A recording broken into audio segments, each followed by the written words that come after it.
Welcome to Electrified. It's your host, Dylan Loomis. Quick shout out to my newest patron, David H. Thank you for choosing to support the channel. So, after a wild weekend, I think it's safe to say there will be some new implications for Tesla going forward. Elon was very clear he now fully endorses President Trump. It was also reported that Elon has donated to a political group working to elect Donald Trump, and we don't know the exact amount, but they said it was a sizable amount. Elon also said that Trump's pick of his vice president, which we know is JD Vance, was an excellent decision. Elon also posted Trump and Vance resounds with victory. Before I even touch on any of the possible implications for Tesla, I think it's important to remind everybody that if we've learned anything from this weekend, it's that really nothing is guaranteed. Trump may be in the driver's seat right now, but anything can happen. I also think it's important to remember that posts like this from A. Bizzle will cut both ways. He said, Republican here just bought a Tesla because of Elon, which is great, but at the end of the day, it's always going to boil down to the best products at the best prices. I know it's very loud right now, but as we enter 2025, all of the political noise will turn down. But from a policy perspective, there are some things to consider. Let's start with JD Vance. Late last year, JD introduced the Drive American Act, which would eliminate over $100 billion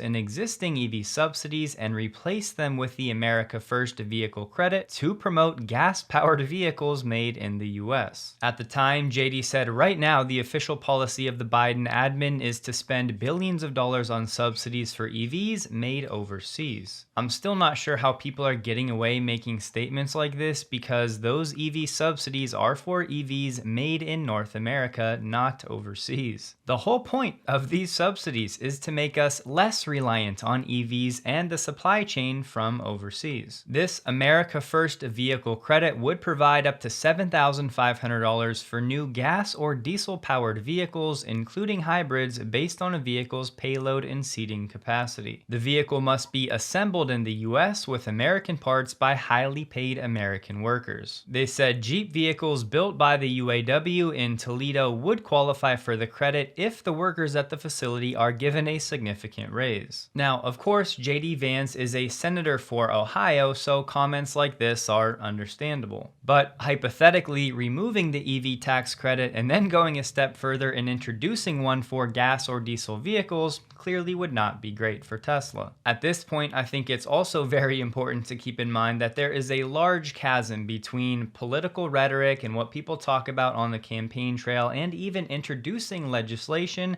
to all of that actually going into effect. Plus, as Elon continues to support and engage in talks with both Trump and JD, all of their political thoughts and stances are subject to change. On the bright side, JD has railed heavily against environmental, social, and governance investing, ESG. On the climate, JD said even if there was a climate crisis, I don't know how the way to solve it is buying more Chinese manufactured EVs. But just 2 years before that, JD said society had a climate problem because cleaner sources of energy have not taken significant market share. Case in point, things can change. JD also said, I think the Inflation Reduction Act is mostly a lot of green energy stuff. I think it's made our economy less energy independent. It's also added a lot of costs out there and a lot of federal spending that's forced the inflation prices. And I also think it's sort of hastening a transition away from things like the gas-driven cars that most Americans don't want. So I think there's a lot of bad policy in there, and I'd like to get rid of a lot of it. From everything I'm reading, it seems like Trump will not have the ability to unilaterally repeal the entire Inflation Reduction Act, but he definitely may be able to make the implementation of it more difficult. So whether it's tightening some of the limits for tax credit availability or maybe holding back certain grants, that type of action seems a lot more likely than an entire repeal of the IRA. But if you actually look for some data, Fidelity said Republican states account for 58%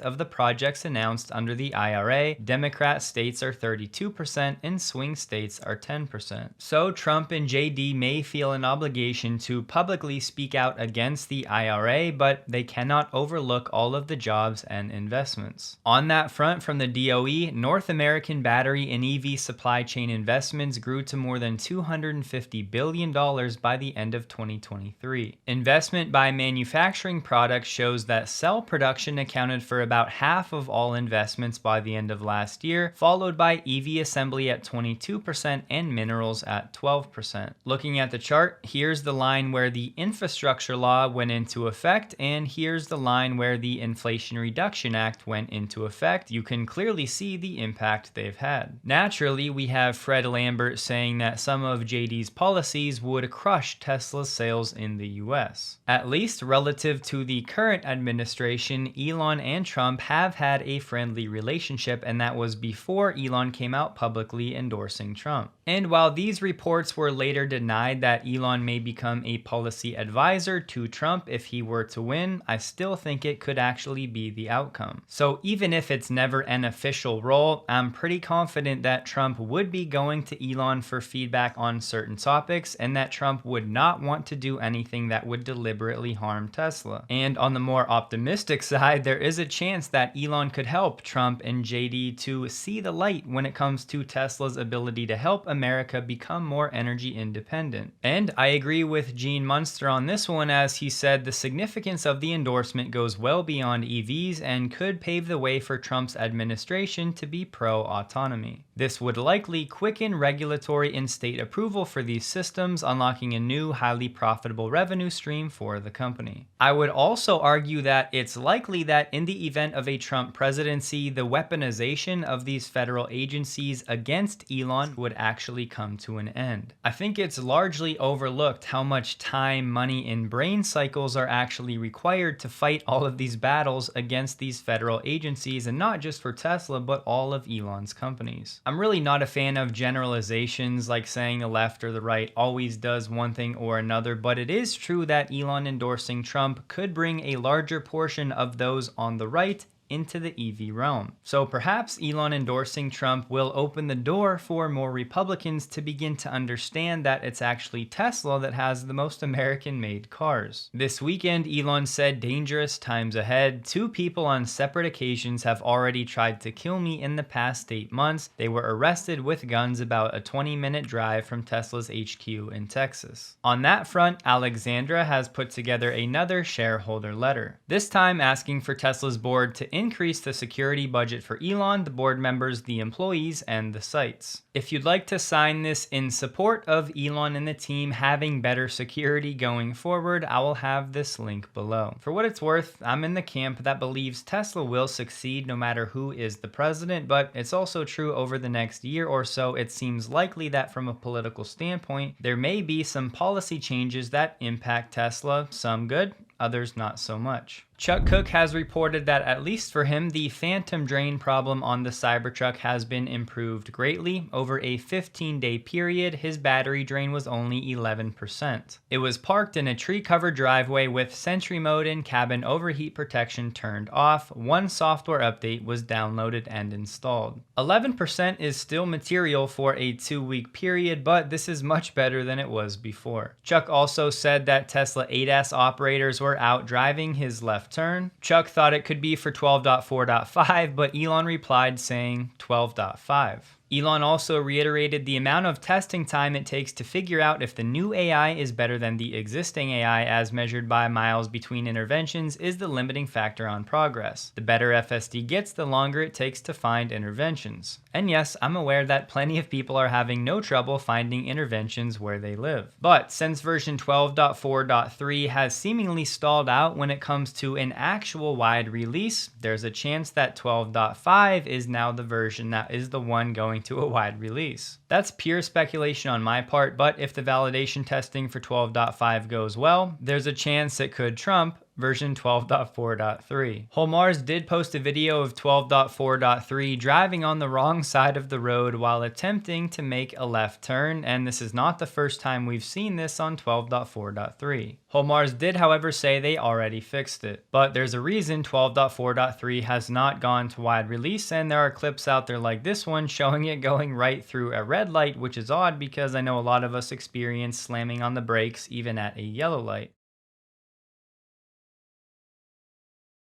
We're also hearing that with FSD 12.5, Tesla vehicles will be able to communicate road closures or other obstacles back to the rest of the fleet in real time. This will turn FSD into software that's constantly improving as the fleet gathers more data instead of waiting for a software update. If you've ever used Waze, you'll likely be familiar with how this real-time fleet communication can be beneficial. When it comes to Tesla's summer software update 2024.26.1, the word is now that YouTube Music is not going to be included, but it may come with a later release. Tesla may have found some bugs with YouTube Music, but the word is it's still coming, just on a slight delay. The climate control UI is also supposed to get an update, but they're saying initially it'll just be changed for the Model 3 and Y. And the weather forecast app, which will be a pop-out display when you tap the temperature reading, will be arriving with support for North America, Europe, and other regions. Tesla may start rolling out this update to initial testers soon, so perhaps wide release in the next few weeks. Warren Redlick put out a good video talking about what really happened with Elon in the Tesla Robotaxi event and the delay. Responding to it, Elon said, "I requested what I think is an important design change to the front, and extra time allows us to show off a few other things." So the Robotaxi event is likely to be delayed, but we don't have a new date or a set timeline. It's probably just going to be a matter of how long this change actually takes. And Warren did say he had two sources that were saying these Tesla engineers were very impressed with the change Elon requested. And today on X, Elon posted this image, which appears to be a Cybercab prototype that does indeed have 4 doors. I'm pretty confident this image is AI generated, but Tesla could be taking some design cues from this for the next gen platform. All I know for sure is that event cannot come soon enough. And China has added Shanghai to a list of top tier cities allowing the use of driverless robotaxis in which no safety supervisors are present. For now though, it's only about 127 miles of roads. There was a long article from The Information talking about how Tesla's 4680s really haven't lived up to the battery day expectations. But I think they buried the lead, as toward the end of the article they said the 4680 team aims to validate its engineering approach to high volume production on manufacturing by September. First though, Elon wants them to scale up a fix the 4680 team found to a flaw in the 4680 that often causes the core of the batteries, the electrode sheets wound into the shape of a cylinder, then inserted into the 4680 can, to collapse in on themselves. Such a mishap can ruin the battery. Elon ordered the team to produce a one-off 4680 battery pack containing both dry cathodes and a resolution for core collapse by this month to go into a Cybertruck that Elon wants to publicly show. Earlier this month, the team successfully produced this one-off battery. Now it must figure out how to make the 4680 with the fixes fast and at large volume. So what this means is the 4680 team has successfully produced a battery with a dry cathode, and we know that Tesla has already cracked the code for the DBE on the anode side. Now we know what they say about prototypes, and Tesla still has to figure this out at scale, which has been the challenge, but potentially there is some progress being made. Acacia Energy has secured financing for one of the largest 4-hour batteries globally and will add more than 1.66 gigawatt hours of storage capacity to the national electricity market in Australia. Early works have begun on the project, which will feature Tesla Megapack technology, and it's set to commence commercial operations in 2026. This project will need around 415 Tesla Megapacks, and at $1 million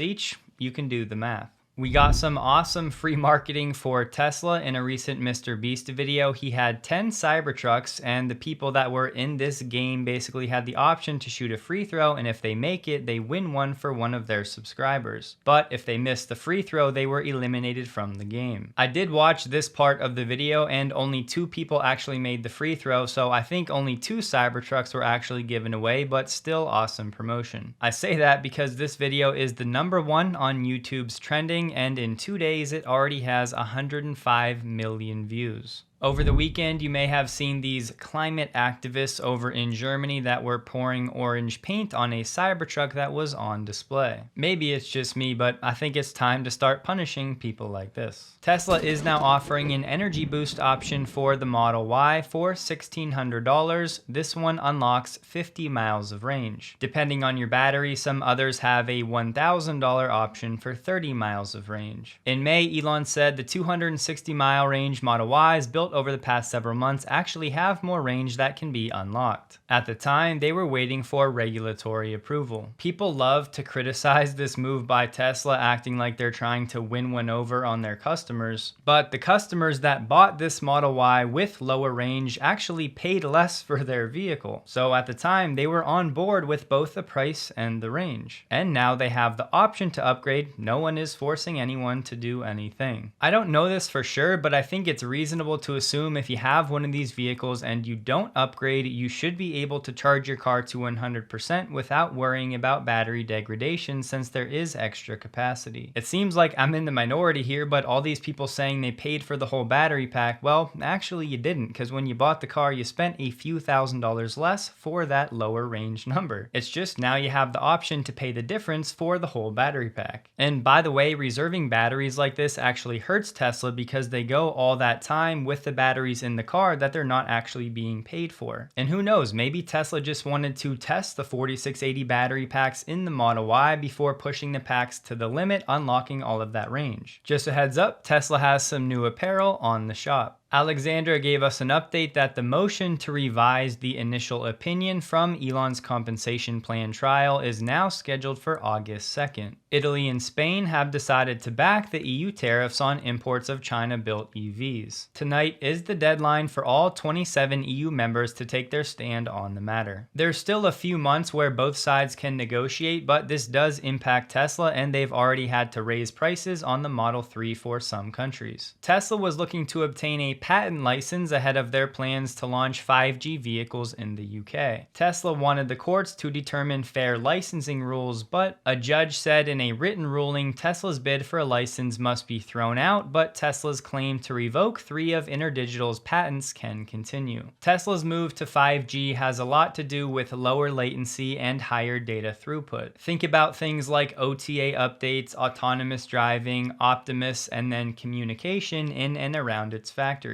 For BMW in Q2, 17.4% of all vehicles delivered were purely electric. That was up from Q2 last year when that number was 14.1%. According to JD Power, in every state except Maine and West Virginia, the total cost of ownership for an EV over 5 years is less than a comparable gas vehicle. EV owners in Colorado, Illinois, Nevada, and New Jersey will save more than $8,000 on their vehicle versus a comparable gas vehicle. And so, we're seeing a little bit of a slowdown right now. We won't, we won't get to 1 million just because the market's not developing, but we'll get there. And so we're going to be guided by the customer. But what I like to tell people is get in an electric vehicle and drive it. So as the charging infrastructure gets more robust, as EVs become more affordable, I definitely think we're going to see that growth. And the next 10, 11, 12 years is going to be pretty transformative in the way people move. GM not expecting to hit its 2025 EV targets is truly shocking. Tesla stock closed the day at $252.64, up 1.78%, while the Nasdaq was up 0.4%. It was a higher volume day for Tesla, trading 43 million shares above the average volume the past 30 days. I hope you guys have a wonderful day. Please like the video if you did. You can find me on X, linked below, and a huge thank you to all of my Patreon supporters.